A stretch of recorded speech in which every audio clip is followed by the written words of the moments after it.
Hey, it's Sandra. Welcome to another episode of Asexualized, my asexual life. This is a place for education about asexuality, all things asexual, and I share my own asexual life journey in order to help you in yours. If you haven't already subscribed, please hit the great big subscribe button below right here, right now. Please hit that bell icon to get notified of every time I go live right now, post a new video. And don't forget to give this video a thumbs up if you find the content useful, helpful, insightful in any way, shape, or form.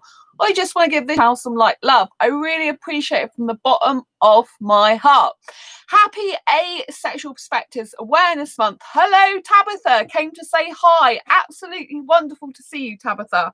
As you know, it's Asexual Perspectives Awareness Month this month, which is July. I'm recording this live in 2020. And this is Asexual Views on Marriage. It's going to be a short stream tonight because I am getting ready to Skype my best asexual friend. So it's all good.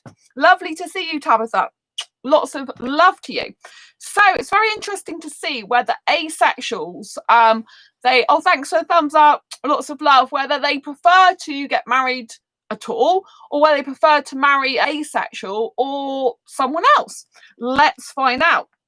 So in Zoe's story, on page 161 of the book, lots of love to whoever gave me the second thumbs up, appreciate you. It's I won't get married unless it is to another asexual. Fear that a sexual person would eventually demand sexual activity and reject me when it is not provided. I've never been married except for the quasi-marriage that was my 5-year live-in relationship. I would marry if I could find the love of my life / best friend / soulmate. My marriage deal breaker is monogamy, both physical and emotional. This is what I want to give my partner and I would want it reciprocated. Now, I think this is very, very important point that Zoe makes in the book. Because, she makes a couple of important points. One is, that would be my fear. My personal fear would be, one, I don't want to get married anyway. That's just how I am because I don't want to be a housewife to a guy whatsoever in any way, shape or form. I don't want to be subservient to him at all. And so, that wouldn't be what I personally agree with. But when they said fear that a sexual person would eventually demand sexual activity and reject me when it's not provided, that would be a fear I would have as well, that you sign a contract to someone and that basically if they do change their mind, if they're not asexual and they do want sex later down the line, you're stuck because you're married to them. Hey Piyush, nice to see you, lovely to see you, lots of love to you. It's going to be a short stream today, so all thumbs up, greatly appreciate it because it does help to spread awareness of asexuality. So this is, I'm talking about views on marriage from my Asexual Perspectives book, and I'm discussing Zoe's view, which her view is they won't get married unless it's to another asexual because they'll worry that eventually sex would be demanded activity by a sexual person, which I totally relate to. That would be my danger even if I was to get into a relationship with someone who's not asexual. Thanks for thumbs up. Liam, always beautiful to see you, Sandra. I know I'll never ever marry. Oh, bless you, Liam. Yeah, I don't want to get married either. I used to want 2 years ago. I like the romantic side of it because I'm hyper romantic. So I love all the romance and the idea of having a secure relationship in that way. But I now believe you do not have to have a piece of paper to have a secure, committed relationship. In fact, it's a lot harder to have a secure, committed relationship without a piece of paper and sustain and maintain a loving, committed, healthy, happy relationship. I think you appreciate someone more when you know that they could leave you more easily. Do you know what I mean? Not that you want them to, not that you want them to instill that fear into you, but you want to keep them being appreciated to you and you appreciate them. I think this is true of friendship as well. I think it's very vital that you remind the person and people who are your friends that you care about them, that they're your friend, you appreciate them. You don't just say it in the beginning of the friendship and then like 2 months, 3 months, a year down the line, you don't say it. It's nice to be appreciated whenever you can. Obviously you don't need to say it 24/7, 365 days a year. Although in a relationship, I think it's nice to say I love you every single day. But I do think, as much as possible, or like regularly, at least a few times a month is quite good, or at least, once or twice a month, just to say, I really appreciate you. I really appreciate your friendship. I really appreciate you doing this, because it makes a person feel good, and then they want to do more for you, actually. It's a good thing to do in a healthy relationship or a healthy friendship. The more you praise the person, the more you make them feel good about themselves, the more they actually want to spend time with you and do things for you, because you're making that person feel good about themselves when they do it. If they're just continuing to do stuff for you, or even if they're just being your friend, if you reach out to them, appreciate them, they'll remember you more as a friend than they would someone else who doesn't express that appreciation. I think this is very important in marriage or any type of relationship. Do you know what I mean? Including friendship. I was really happy because yesterday my best asexual friend Sam, who I'm going to be Skyping soon, they sent me this most beautiful message. They're into guys, I'm into guys, so romantically no good, but in terms of friendship, they're the best friend I could ever have in my life. And they sent me this beautiful message about have I told you lately how special you are to me. I was just so touched in my heart and soul. It just meant so much to me just to say those words. It was a little gift thing, and it was beautiful. There's more words to it than that, but it was absolutely adorable, and it just made me cry with tears of joy and happiness. And I think that's so important. I think that gets lost in marriage a lot of the time. I'm not saying everyone's marriage gets lost. My parents have been married for 51 years. My dad still buys my mum roses, so that is really, really nice. I couldn't have a relationship like my parents, but it absolutely works for them. My mum's a housewife, and my dad usually works. Well, he's got a non-profit normally, but he can't work at the moment, obviously. So he still works, but in a non-profit capacity. And my mum does all the housework, cooking and cleaning. I'm not that type of female. I'm not into housework, cooking or cleaning. Liam, that's why I choose to be alone more than be asexual and aromantic. Ah, right, okay. Yeah, I understand, Liam. I understand. Yeah, so I personally don't want to get married. I don't want to get married because I don't even like wearing jewelry. I don't like to be tied down to it. And I think, people do change. Sadly, people change. Unfortunately, I had a person who I thought was a really nice person, who I'd been friends with on Facebook for quite a number of years even. I thought they were lovely. And it shocked me how their attitude was to me, and I couldn't believe it. I'm like, this is not what I thought you were like. I thought you were really supportive before. And anyway, I'm not going to go into it because it's got nothing to do with what we're talking about, but I had to let the person go. I said I was letting them go, so that's it, that's the end, that's all I'm saying about it. But people can change for whatever reason. Anyone can change. I can change, they can change, anyone can change. Anyone can grow apart, anyone can change and develop, So it's really, really important that you don't get yourself, in my opinion, tied into a contract with someone when 10, 20 years down the line, you could change. You could grow closer together, even more bonded, or you could go apart, and people are living longer and longer these days. They're living longer and longer. Marriages are for a lot longer these days. Do you know what I'm saying? So you're going to be with that person a very long time. If you get married to them, it can take a long time to get out of it if something goes wrong. I've known people, like for years and they change. It's sad, but it happens and we have to accept it. But it's a lot harder if you're married to that person to let them go, because you've got all the contract, you've got all the legal stuff to deal with. And you don't want to be doing that. If you have to end a relationship, or they have to end it with you, it's hard enough, right? It takes months, even sometimes years to get over it, right? Until you're fully okay to start searching for a new love again, right? And the last thing you need is all that legal stuff and solicitors fees and everything else on top. And if you live together, splitting the house and everything like that, I even like living separately. I like my own bills, to pay for my own food, because I am strictly budgeted on my food. Liam, unfortunately, that person changed for the worse.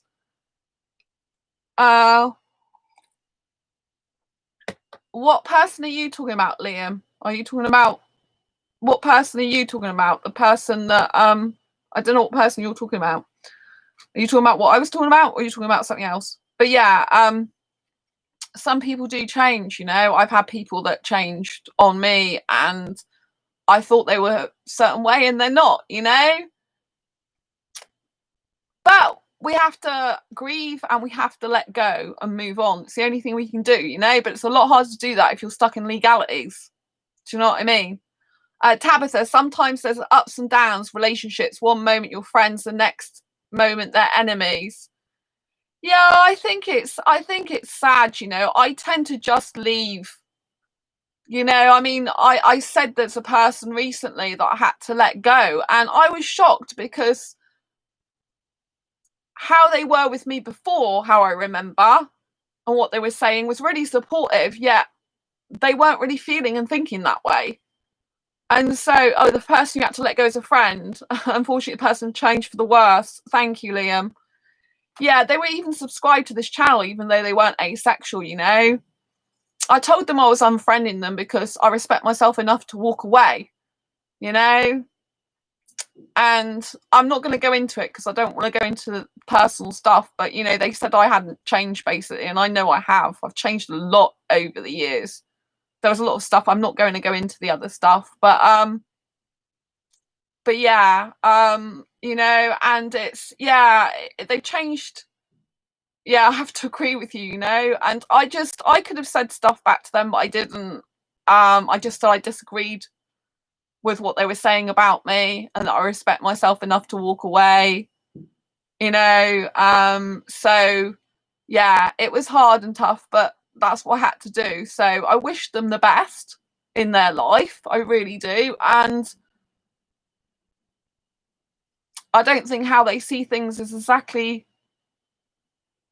you know, well, anyway, I wish them the best of luck. That's all I'll say, you know, because yeah, they did change and it wasn't the best for me. No, they changed in not a very good way for me. So I really hope they have the best life possible for them. And I just let them go. I just told them I was unfriending them, and you know, and I told them I was going, and I had to block them because that's what I do, you know. I don't wish to say stuff back to them. I don't wish to get into argument. I don't wish to, you know, all I did is say I disagree with their opinion about me because they were telling me stuff, what to do, and their opinion about me. And that's okay. Everyone's entitled to opinion, but they were saying something really horrible. Just don't like this. It was something quite horrible. You're a good person, Sandra. Thank you, Liam. You know, so I had to let them go, you know. They said some stuff which is, you know, trying to psychologically you know, persuade me to think a certain way about myself, but I do love myself, you know. I really do love myself. I've worked on myself a lot over the years, and I don't say that I'm fully over everything or that I haven't got any past things that don't crop up now and again, because I do, you know.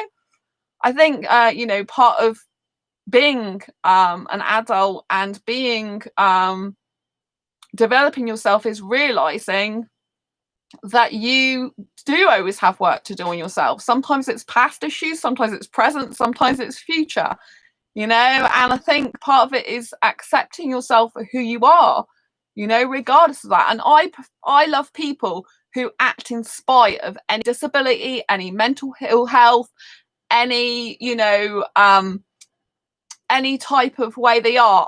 You know, like if you've got past trauma going in your life, for example, I love people who act in spite of that, who boldly go forward, who don't say I'm completely healed or I'm the best person in the world, but who go forward with courage and strength and conviction, doing the best they can for themselves and for others in spite of anything they've got, in spite of a disability, in spite of any mental health difficulties, in spite of any situation they've been in.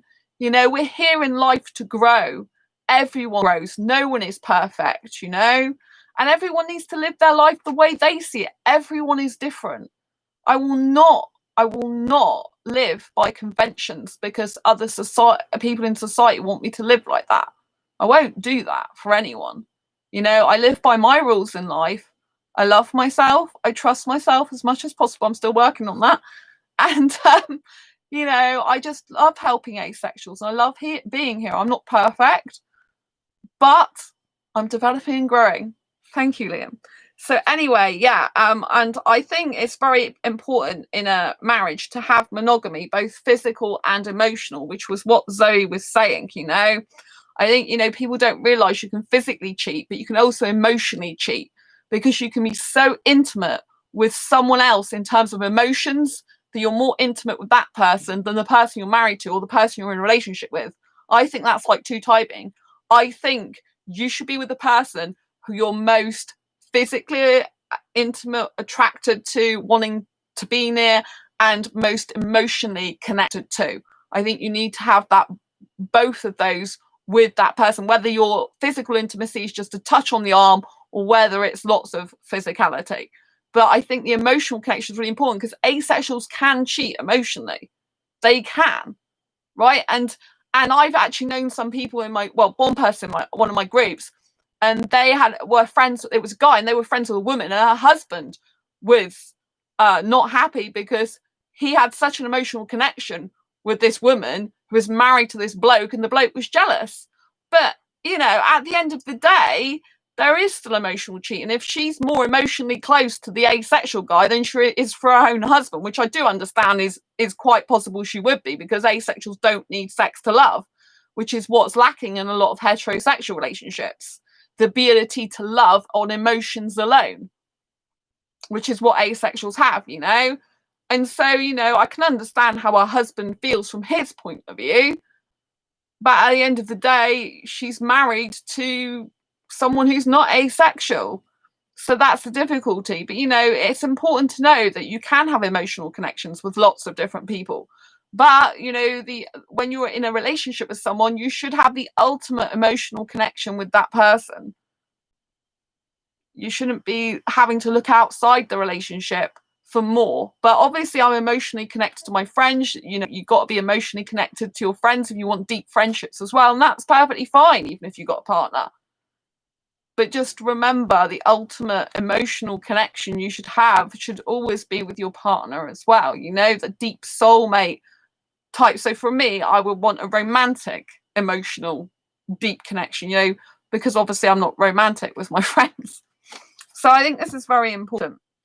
And then Adair, what's your view on marriage? I am adamantly opposed to marriage for myself for political reasons, but I do not see anything wrong with other people wanting to do it. If for some reason I were to change my stance on marriage, I would only marry an asexual person. I can't even imagine the nightmare it would be trying to maintain a lifelong relationship with someone who needs sex. And that is, again, is the thing, you know. I mean, even if they don't say they need sex initially, you don't know. They might change their mind. Everyone has the right to change their mind. But the problem is, if you've already tied yourself into a contract with that person, it then becomes very difficult, like I've said.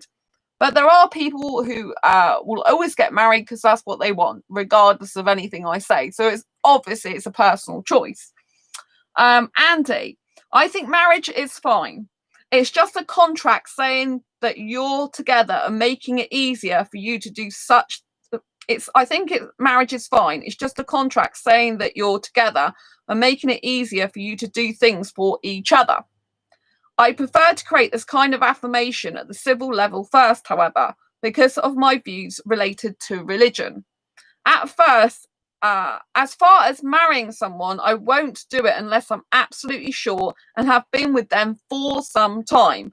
If that's the case, their orientation is irrelevant when we already know that it can work between us. So this is a very different point of view. This person, Andy, doesn't mind what orientation they are. So they could marry a sexual person or an asexual person, because they think so long as you know how it will work before you get married, then after you get married, it's going to be the same. Now, some people believe marriage changes you. And I have seen people who say, well, I knew someone, even one of my old jobs, that said, you know, that they got married and their partner changed. So I think, again, it depends on individuals, but everyone's entitled to change. But if you get married and they change, then that's when the difficulty arises. This is why, personally, I'm not into marriage. I'm not into marriage for a number of reasons. One is because people can change.